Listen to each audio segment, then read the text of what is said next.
Hello friends. आज के इस नए वीडियो में आप लोगों का एक बार फिर से स्वागत है। फ्रेंड्स, इस वक्त पूरे अफगानिस्तान पर तालिबान का कब्जा हो चुका है और वहाँ के लोग अपने देश को छोड़ना चाहते हैं। क्यों छोड़ना चाहते हैं? क्योंकि वो डरे हुए हैं, वो सहमे हुए हैं, क्योंकि वो अपने जान को बचाना चाहते हैं तालिबान से। इसलिए वो अपने देश को छोड़कर, अपने मातृभूमि को छोड़कर वो किसी सुरक्षित स्थान में, किसी सुरक्षित देश में जाना चाहते हैं, जहां वो अपने जान की रक्षा कर सके, अपने परिवार को बचा सके। और इसलिए मजबूरन वो अपने देश को, अपने मातृभूमि को, उस जगह को जहाँ पे वो जन्मे हुए हैं, जहाँ पे वो बड़े हुए, उस जगह को वो छोड़ना चाहते हैं।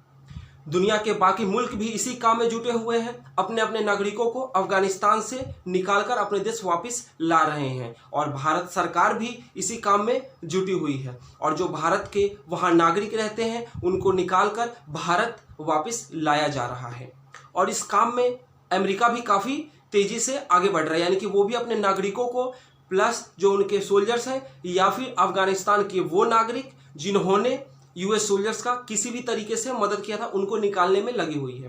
लेकिन दोस्तों, आज के इस वीडियो में हम लोग बात करने वाले हैं यूएस को लेकर, उसके एक्शंस को लेकर, उसके जिम्मेदारी को लेकर कि इस वक्त जो अफगानिस्तान में हालात बने हैं, क्या इसका जिम्मेदार अमेरिका है या नहीं है। तो दोस्तों, इसी मुद्दे पे हम लोग आज बात करने वाले हैं। वीडियो बहुत इंटरेस्टिंग है, बहुत सारे फैक्ट्स आपको जानने को मिलेंगे। तो दोस्तों, वीडियो में आप लास्ट तक बने रहिए और अगर आपको ये वीडियो पसंद आए तो इसे लाइक करें, कमेंट करें और दोस्तों के साथ ज़्यादा से ज़्यादा शेयर करें।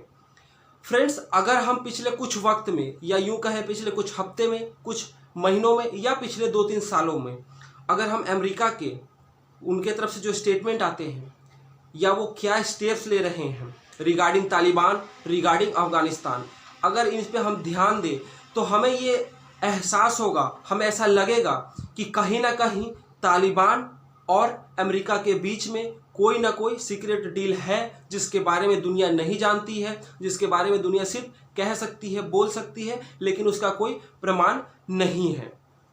दोस्तों, पहले थोड़ा सा हम इतिहास को जानते हैं, फिर वर्तमान स्थिति है उस पर आएंगे।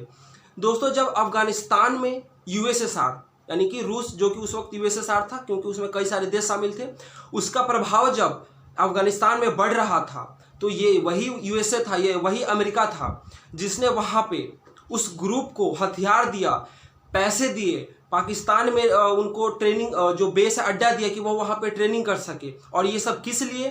क्योंकि यूएस ने वहाँ के उस ग्रुप को, जो कि थोड़े कट्टर सोच के थे, जो मतलब इस्लाम धर्म को काफ़ी ज़्यादा कट्टरपंथी से मानते थे, उनको यूएस ने कहा कि देखिए, ये जो सरकार है आपके देश में जिसको समर्थन प्राप्त है यूएसएसआर का, वो आपके धर्म के ऊपर खतरा मंडरा रहा है। यानी कि जो भी वो स्टेप्स ले रहे हैं, जो वो वक्त जो वहाँ के रूलर थे, ये जो भी कर रहे हैं, इससे आपका धर्म जो है वो खतरे में आ रहा है। और यह कहकर यूएस ने मुजाहिदीन तैयार किया ताकि वो मतलब जो यूएसएसआर के वहाँ पे जो प्रभाव का जो सरकार था उससे लड़ सके, उसको जड़ से उखाड़ कर फेंक सके।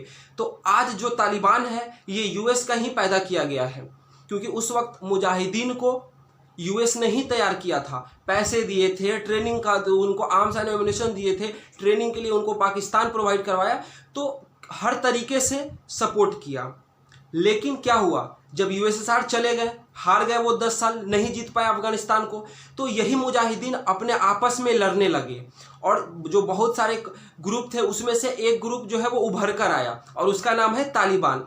तालिबान का शासन हुआ 1996 से 2001 तक। तालिबान जो है उसने अफगानिस्तान पे रूल किया। लेकिन इसी दौरान 2001 में क्या हुआ, ओसामा बिन लादेन, अलकायदा ने यूएस में एक हमला कर दिया। अब उस हमले में करीब 3000 अमेरिकी नागरिक मारे गए। अब इसका बदला लेने के लिए अमेरिका ने कहा तालिबान से कि आप ओसामा बिन लादेन को हमारे हवाले कर दीजिए, क्योंकि उस वक्त जिस वक्त हमला हुआ था ओसामा बिन लादेन अफगानिस्तान में ही छिपा हुआ था। तालिबान ने कहा हम ऐसा नहीं करेंगे और इससे आया यूएस को बहुत ज़्यादा गुस्सा और वो मतलब अफगानिस्तान में उन्होंने हमला कर दिया और उन्होंने कहा कि हम तो तालिबान के वजूद को ही ख़त्म कर देंगे, हम तो तालिबान को उखाड़ फेंकेंगे, ओसामा बिन लादेन को ख़त्म कर देंगे।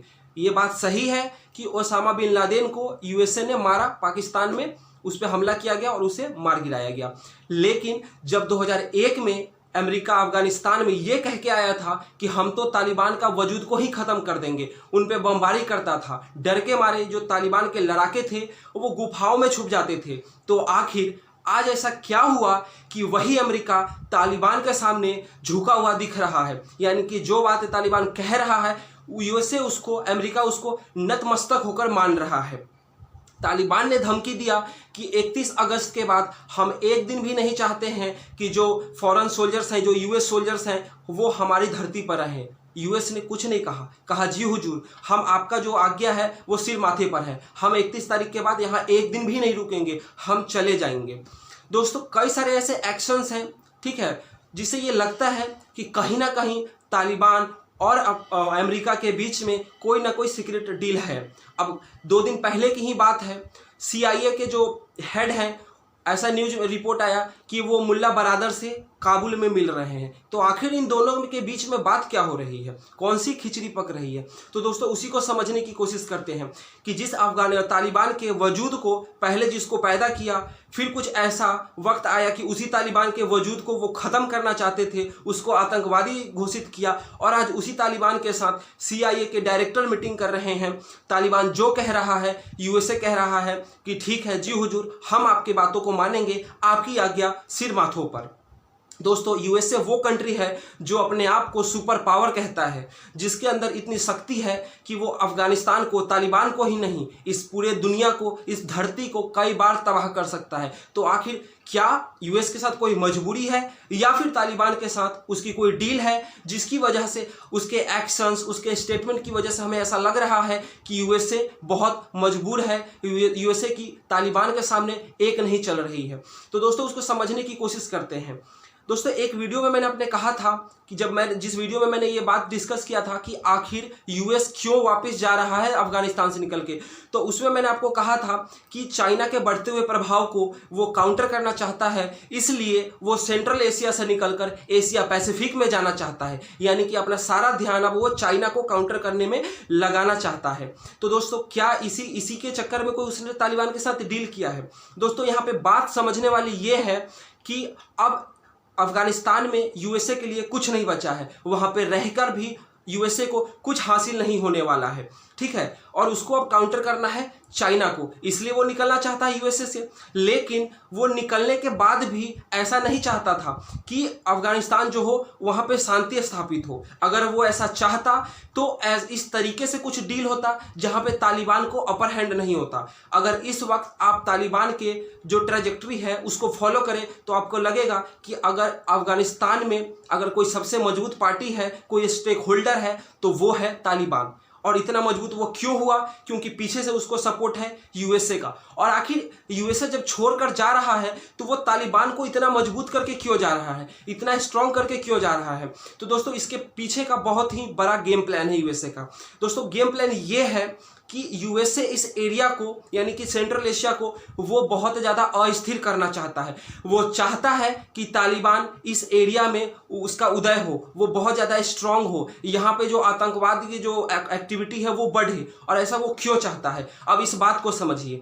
दोस्तों यूएसए के मेन राइवल कौन कौन से हैं? चाइना, रसिया और ईरान को तो वो अपना दुश्मन मानता है, जानी दुश्मन मानता है। और दोस्तों ईरान अफगानिस्तान के साथ बॉर्डर शेयर करता है। चाइना का भी कहीं ना कहीं अफगानिस्तान के साथ 90-100 किलोमीटर का है ना, काफ़ी छोटा बॉर्डर है 90 किलोमीटर, लेकिन बॉर्डर है अफगानिस्तान के साथ। और सेंट्रल एशियन कंट्री जिसके ऊपर रूस का बहुत ज़्यादा प्रभाव है, वो भी बॉर्डर शेयर करते हैं किसके साथ? अफगानिस्तान के साथ। तो अगर वहाँ पे तालिबान जो है वो काफ़ी ज़्यादा स्ट्रांग रहेगा तो वहाँ पे जो आतंकवाद की जो गतिविधि है वो बढ़ेगा। और जब वो बढ़ेगा तो वो ईरान के लिए भी खतरा बनेगा, वो रूस के लिए भी खतरा बनेगा और वो चीन के लिए भी खतरा बनेगा। यानी कि यूएसए चाहता है कि यहाँ पे तालिबान जो है वो काफ़ी ज़्यादा उभरे, उसका यहाँ पे कंट्रोल हो, और इसीलिए वो तालिबान के हर बात को मान रहा है। जब वो अफगानिस्तान को छोड़ के जा रहा है तो वो तालिबान को इतना स्ट्रांग बना के जा रहा है ताकि वो एक तीर से दो नहीं कई निशाने करे, है ना, कई निशान लगाए। वो ईरान को भी डिस्टेबलाइज करना चाहता है, वो रूस को भी डिस्टेबलाइज करना चाहता है और वो चाइना को भी डिस्टेबलाइज करना चाहता है। यूएस जानता है कि जो चीन का सिंजियांग प्रोविंस है वो बॉर्डर शेयर करता है वखान कॉरिडोर जो कि अफगानिस्तान में है, और उस प्रोविंस में, सिंजियांग प्रोविंस में चाइना जो है वो उइगर मुसलमान के ऊपर काफ़ी ज़्यादा अत्याचार करता है। और उसी अत्याचार के खिलाफ वहाँ पे एक संगठन है ETIM जिसका लिंक है तालिबान के साथ। तो वो जानता है कि अगर अफगानिस्तान में तालिबान पावर में आएगा तो वो ETIM के जो लड़ाके हैं उनको ज़रूर वो हेल्प करेगा, उनको बंदूकें प्रोवाइड करवाएगा, उनको बम बारूद प्रोवाइड करवाएगा, और इससे चाइना का जो सिंजियांग प्रोविंस है वो थोड़ा सा डिस्टेबलाइज होगा, वहाँ पर टेररिस्ट एक्टिविटी बढ़ेगा। इसी तरीके से ईरान बॉर्डर शेयर करता है, तो अगर अफगानिस्तान में टेररिस्ट एक्टिविटीज बढ़ेगा, जब वहाँ पे कई सारे जो आतंकवादी संगठन हैं वो वहाँ पे एक्टिव हो जाएंगे, ऑपरेट करने लगेंगे, ट्रेनिंग करने लगेंगे, तो ईरान को भी इससे खतरा होगा और ये पूरा रीजन जो है वो डिस्टेबलाइज हो जाएगा। तो दोस्तों ये बहुत बड़ा गेम प्लान है यूएसए का। अगर वो चाहता तो एक ऐसा डील करके जाता अफगानिस्तान से जिससे वहाँ पे जो सरकार बनती उसमें तालिबान भी होता और जो बाकी वहाँ पे पार्टी हैं वो भी उसमें शामिल होते और बहुत शांतिपूर्वक वहाँ पे सरकार चलती। लेकिन यूएस ने ऐसा नहीं किया। उन्होंने बहुत ही आसानी से कहा अशरफ गनी को कि आप देश छोड़ दीजिए। तालिबान को सब कुछ सौंप दिया, बम बारूद गोले गाड़ी जितने भी सब कुछ सौंप दिया ताकि तालिबान जो है वो बहुत ज़्यादा स्ट्रांग हो सके। तो दोस्तों आप यूएसए के इस गेम प्लान को समझिए। और लोग कह रहे हैं कि यूएसए की हार हुई है, तो दोस्तों मन ही मन यूएसए जानता है कि चाहे उसका कितना भी यहाँ पे आलोचना हो जाए लेकिन इस हार में ही उसकी जीत है। चाहे भारत में पूरी दुनिया के जो न्यूज़पेपर हैं, जो जितने भी टीवी टेलीविज़न है, उस पर चाहे कितना भी ये लोग कह दे कि अरे यूएस तो हार गया, सुपर पावर की हार हुई है, यूएसए तो दुम दबाकर भाग रहा है, लेकिन यूएस इस बात को जानता है कि उसी हार में भी उसकी जीत है। वो यहाँ पे हार के भी वो जीत रहा है। और वो कैसे जीत रहा है कि वो जब अफगानिस्तान से निकलेगा तो वो चाइना पे फोकस कर पाएगा, और जब वो अफगानिस्तान से निकल रहा है तो वो एक शांतिपूर्वक अफगानिस्तान छोड़ के नहीं जा रहा है, बहुत ही डिस्टेबलाइज अफगानिस्तान को छोड़ के जा रहा है, जिसकी वजह से एक दो नहीं इस रीजन के जितने भी देश हैं उनके ऊपर खतरा मंडराएगा। और वो इस सिर्फ अफगानिस्तान में तालिबान को स्ट्रॉन्ग करके वो अपने सभी दुश्मनों को काउंटर कर रहा है।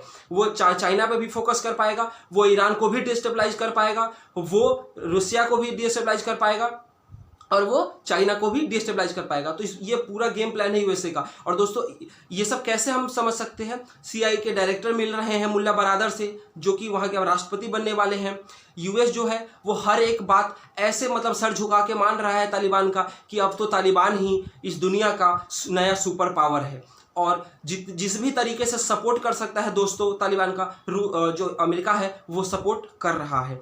तो दोस्तों ये पूरे जो वहाँ पे गतिविधि हो रहा है, जो इवेंट हो रहे हैं अफगानिस्तान में, जिस तरीके से तालिबान आगे बढ़ रहा है, ये संयोग नहीं है, इस सबके पीछे यूएस का हाथ है। और उसका क्या मकसद है वो मैंने कोशिश की आपको कि समझा सकूं। तो दोस्तों ये वीडियो कैसा लगा, कि आप मेरी बातों से एग्री करते हैं? अगर करते हैं तो आप कमेंट करके ज़रूर बताइए, और अगर इस मुद्दे पर आपके अलग विचार हैं तो वो भी आप कमेंट जरूर कीजिए। तो मिलता हूँ अगले वीडियो में, तब तक के लिए बाय बाय।